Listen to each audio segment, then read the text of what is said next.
अस्सलाम वालेकुम बेटा, कैसे हैं? प्रोफेसर साजिद आपके सामने हाज़िर हैं। आज हम आपको केमिस्ट्री का चैप्टर नंबर 2 केमिकल कम्बिनेशन में पहले हम पिछले टॉपिक में आपको बता चुके हैं law of conservation of mass. ये उसकी सेकंड टाइप है, लॉ ऑफ कांस्टेंट कंपोजिशन। इसको हम लॉ ऑफ डेफिनेट प्रोपोर्शन भी कह सकते हैं।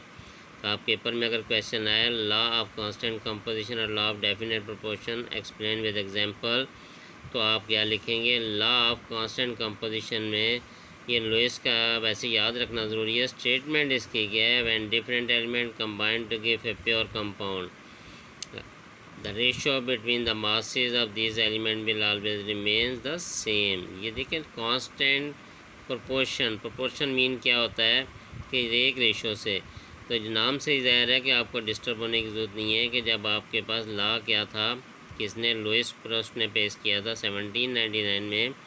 उसने कहा था कि अगर कोई भी डिफरेंट एलिमेंट उनको कंबाइन किया जाए और प्योर कंपाउंड बना दिया जाए तो जो रेशो होगा वो दोनों का बिल्कुल सेम रहेगा।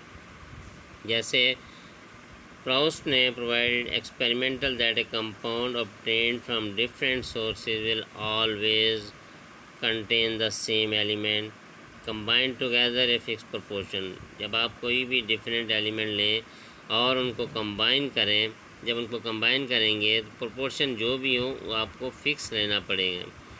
अगर आप डिफरेंट सैंपल के प्योर पानी के साथ मिक्स करें different sources like river, ocean, well, tube well and rain, इन सब के पानी को उसने कहा कि he will always find the ratio between the masses of hydrogen oxygen to be 1:8। तमाम पानी डिफरेंट हैं लेकिन रेशियो सबका सेम होगा, तो इसको लॉ ऑफ कांस्टेंट प्रोपोर्शन कहते हैं। Proportion means same ratio. जैसे प्योर वाटर है तो prepared in laboratory or obtained from the river, तो क्या होता है कि इसमें हाइड्रोजन एक होता है और ऑक्सीजन के 8 पार्ट अगर आप मिलाएंगे बाई मास, यानी कि H2O, हाइड्रोजन 2 और ऑक्सीजन 1। ऑक्सीजन का एटॉमिक मास 8 होता है, 16 होता है, हाइड्रोजन का 1 होता है, 2 मालिक्यूल 2 हो गए, 2 इंटू प्लस 16।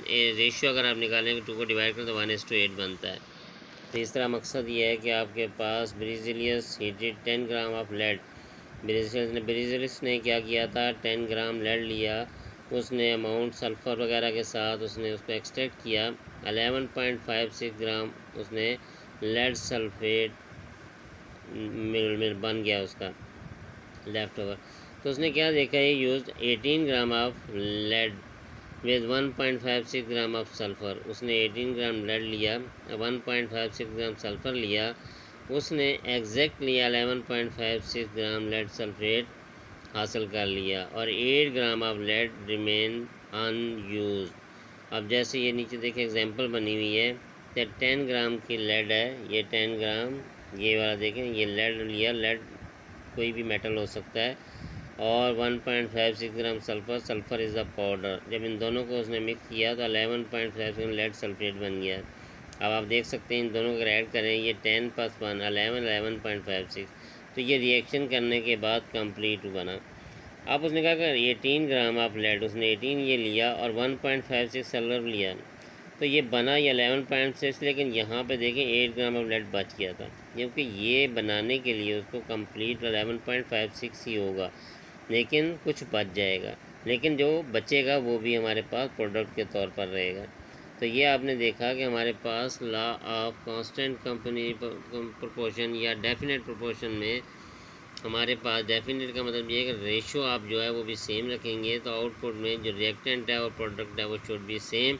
लेकिन उसके अलावा जितना आप यूज़ करेंगे, अगर एक चीज़ को रिएक्ट करने के लिए लेड ऑक्साइड और ऑक्सीजन सल्फ़र को जब मिलाया था तो लेड सल्फेट बन गया था, सल्फाइड बन जाता है, लेड सल्फाइड, तो ये 11.56 बना था। यहाँ पर देखिए दूसरे में भी यही ऐसे है कि जब आपने ज़्यादा मकदार में उसके अंदर मिलाया था, लेकिन उसने अपनी मकदार उतनी रखी 11.56 लेड सल्फाइड बना, लेकिन 8 ग्राम जो लेड था वो हमारा बच गया, लेकिन वो हमारे पास ही रहा, ज़ाया नहीं हुआ। This is known as the law of constant proportion और डेफिनेट प्रोपोर्शन।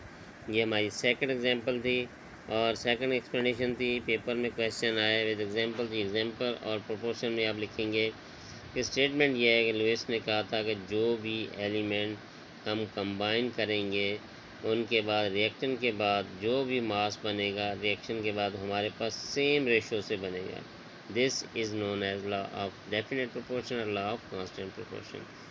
उम्मीद है कि लेक्चर आज आपका समझ में आ गया होगा। आप इसको स्टडी करें, पढ़ें, इसको समझें और फिर उसके बाद इसको लिख के याद भी करें। उम्मीद है कि आपको चीज़ समझ में आ गई होगी। आपके पास बुक मौजूद होनी चाहिए। अब आप देख सकते हैं कि उसके अंदर कहाँ से आपने क्या करना था।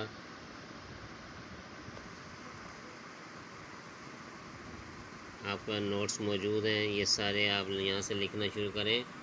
ये देखें, क्वेश्चन है law of chemical state constant composition और लॉ ऑफ डेफिनेट कंपोजिशन।